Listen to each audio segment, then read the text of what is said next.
ජනාධිපතිතුමාටත් අපි කියන්නේ පාරේ ඉන්න බල්ලන්ට ඉන්ජෙක්ෂන් ගහන්න කලින් තමන්ගේ ගෙදර ඉන්න බල්ලන්ට ඉන්ජෙක්ෂන් ගහගත්තා නම් වඩා හොඳයි කියලා. මොකද අපිට දැන් සමගි ජන බලවේගයේ විදිහට පේන කාරණාව තමයි දැන් පහුගිය ටිකේම අපි දැක්කා මේ පොහොට්ටුවේ ඉන්න කුඩුකාරයෝ කුඩු විකුණන අය මත්ද්‍රව්‍ය ජාවාරම්කාරයෝ නිරන්තරයෙන්ම අල්ලගෙන මේ මැතිවරණ ප්‍රසංගය පවත්වනවා. මැතිවරණ ප්‍රසංගය කියලා අපි ඒකට කියන්නේ. එමත් නැත්නම් අර දේශපාලන ප්‍රසංගය පවත්වනවා.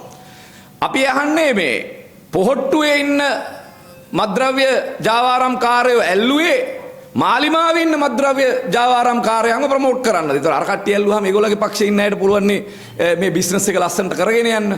ඉතින් ඒක ඕගොල්ලන්ගේ පක්ෂේ ඉන්න මත්ද්‍රව්‍ය ජාවාරම්කරුවන්ගේ ඉල්ලීමක් පරිදිද ඔබ මේ ඇල්ලුවේ? එතකොට පොහොට්ටුවේ කට්ටිය ඇල්ලුවාම ඕගොල්ලන්ගේ පක්ෂේ ඉන්න මත්ද්‍රව්‍ය ජාවාරම්කරුවන්ට ලංකාව පුර මත්ද්‍රව්‍ය ව්‍යාපාරය කරගෙන යන්න පුළුවන්. ඉතින් මෙතනදී ප්‍රශ්න කීපයක් මතුවෙනවා. ඇත්තටම ජනාධිපතිතුමා කියපු ප්‍රකාශ කීපයක් මම ගන්නම්. අර 30 වෙනිදා මේ රටම එකට ජාතික මෙහෙයුම පිළිබඳව එතුමා කතා කරද්දී ඔහු කියපු දෙයක් තමයි මේ දේශපාලන රැකවරණය කියන එක අපි තවදුරටත් මේ මත්ද්‍රව්‍ය ජාවාරම්කරුවන්ට ලබා දෙන්නේ නැහැ කියන කාරණාව. එතකොට අපි අහන්න කැමති අර 30 වෙනිදා රටම එකට මෙහෙයුම පටන් ගන්නකොටත් මේ කියන മന്ത്രിවරියගේ පුතා මත්ද්‍රව්‍ය වලට හසු වෙලා ඉඳී.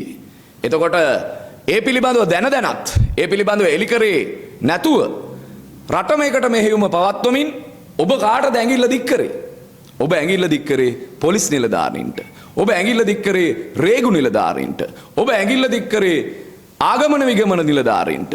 ඔබ ඇඟිල්ල දික් කරේ නේවි එකට. ඔබ කිව්වා ඔබ කරුණා කරලා මේ මත්ද්‍රව්‍ය ජාවාරම්කරුවන් සමග සම්බන්ධ වෙලා ඉන්නවා නම් එයින් ඉවත් වෙන්න කියලා. ඒ ඉවත් වීම ඔබ ප්‍රතික්ෂේප කරොත් අප ඔබව ඉවත් කරනවා කියලා. ඔය පොලිසියට අංගනතුරු ඇඟවපු පළවෙනි අවස්ථාව නෙමෙයි. අපිට මතකයි කටුකුරුන්ද ගිහිල්ලා පොලිස් කොමිසමට අනතුරු ඇඟෙව්වා. පොලිස් කොමිසම අපි කියන දේවල් කරන්න අදිමදි කරනවා නම් කොමිසම පිළිබඳව අපිත් අදිමදි කරමින් තමයි ඉන්නේ කියලා. මම හිතනවා පොලිසියට පාඩමක් තියෙනවා මේකෙන් ඉගෙන ගන්න. ඒ තමයි මේ ආණ්ඩුව හැමදාම කරේ තමන්ගේ වැරදි තියාගෙන අර මං කිව්වේ තමන්ගේ ගෙදර බල්ලන්ට ඉන්ජෙක්ෂන් ගහන්න නැතුව හැමතිස්සෙම පාරේ ඉන්න බල්ලෝ හොය ඉන්ජෙක්ෂන් ගහන. මේක පළවෙනි අවස්ථාව නෙමෙයි. මේක අපිට අර කිව්වා වගේ පාස්කු ප්‍රහාරයේ ඉඳන්ම තමන්ගේ ගෙදර බල්ලෝ ඉන්නවා පාස්කු ප්‍රහාරයට සම්බන්ධ වෙච්ච අය. තමන්ගේ ගෙදර ඉන්නවා මේ පාස්කු ප්‍රහාරයේ සැකකරුවන් වෙච්ච අය විදිහට එළිය ප්‍රකාශ කරපු පුද්ගලයෝ අත්අඩංගුවට ගත්ත පුද්ගලයෝ ඒගොල්ලන්ගෙන් පරිබාහිර වූ මහමොලකරුවෙක් නිර්මාණය කරන්න උත්සාහ කරනවා. ඒ වගේම තමයි මේ කුඩු වලට සම්බන්ධව. කුඩු සම්බන්ධව අපි දැක්කා මනම්පේරිව අත්අඩංගුවට ගන්නකොට කොච්චර ඉක්මනට මාධ්‍ය සංදර්ශන පැවැත්වුවද කියලා මහජන ආරක්ෂක නියෝජ්‍ය අමාත්‍යවරයා. ඊගාවට වැලිගම ලසාට වෙඩි තියපු වෙලාවේ අපේ සභාපතිවරයාට වෙඩි තියපු වෙලාවේ කොච්චර ඉක්මනට පාර්ලිමේන්තුව ඒ පිළිබඳව පැටිකිරිය දුන්නද කියලා. ඒ කියන්නේ පාරේ නඩුවහන යුගයක් නිර්මාණය කරපු මේ ආණ්ඩුවට දැන් කට උත්තර නැති වෙලා තියෙනවා. මොකද කුඩුවල්ලන ප්‍රොජෙක්ට් එක පක්ෂය ඇතුළෙම කුඩු වෙලා තියෙනවා. මාලිමාවේ මේ ඉන්න දේශපාලඥයන්ට අර විනාඩි 5න් එළියට ඇහිලා අනිත් අයට කියපු පැටිකිරියේ විස්තර තමන්ගේ පක්ෂයේ ඉන්න අය පිළිබඳව කියාගන්න බැරි වෙලා තියෙනවා. අනික තමයි මේ පෙබරවාරි 2 වෙනිදා ජනාධිපතිවරයා කතාවක් කරනවා. ඔහු කියනවා ඔහු දන්න පලාතක පාසලක් තියෙනවා. ඒවයේ දරුවෝ කුඩු ළඟ තියාගෙන ඉන්න බව දන්නවා. ගුරුවරු ඒව අල්ලන්නේ නැහැ. දැක්කේ නැහැ වගේ ඉන්නවා. මොකද දරුවෝ පිටිපස මහා කළු පාතාලයක් තියෙනවා කියලා. එතකොට අපි අහන්නේ ජනාධිපතිතුමනි ඔබතුමා දන්න පොලිසිය නොදන්න අපි නොදන්න ඒ වගේ තව ඉස්කෝල කීයක් තියෙනවද? මේ දැන් අහුනේ එහෙම ඉස්කෝලේක ඉන්න විදුහල්පතිවරයෙක්ද මේ විදුහල්පතිවරයා ගැනද ඔබ කිව්වේ? එහෙමත් නැත්නම් මේ විදිහට තව ඔබ දන්න ඔබේ පක්ෂයට සම්බන්ධ ඉස්කෝල කීයක විදුහල්පතිවරු මේකත් එක්ක එකතු වෙලා ඉන්නවද කියලා ජනාධිපතිවරයාගෙන් අහනවා. මොකද එතුමා තමයි මේ ප්‍රකාශය කරේ.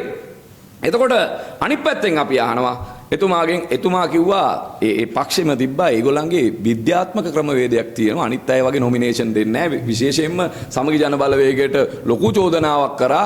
ඔය වගේ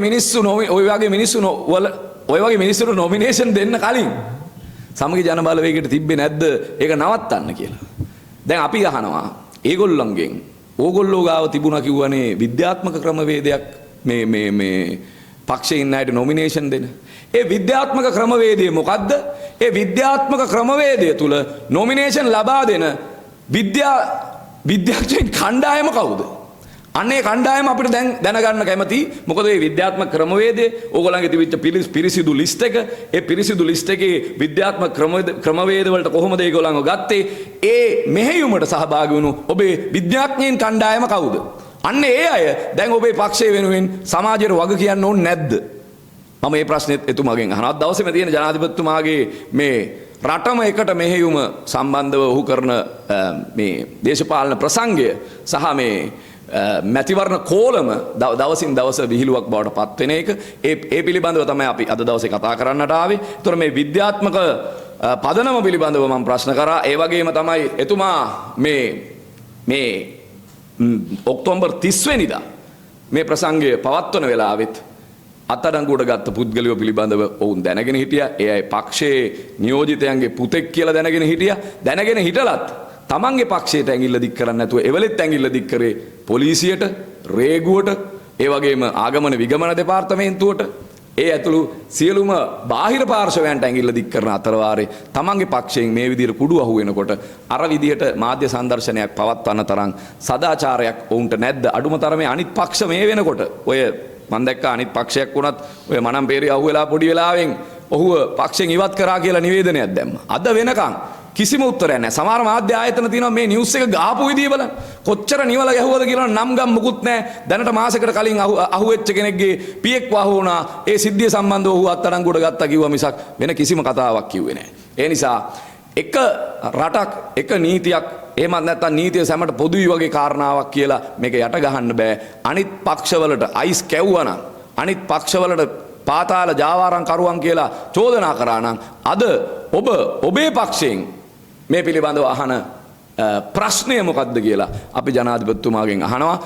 මේ කුඩු සම්බන්ධ කාරණාවේදී මම කතා කරන්න යන්නේ මෙච්චරයි. ඒක මට ඇත්තටම ඕනුනේ ජනාධිපතිතුමාගෙන් ප්‍රශ්න කරන්න.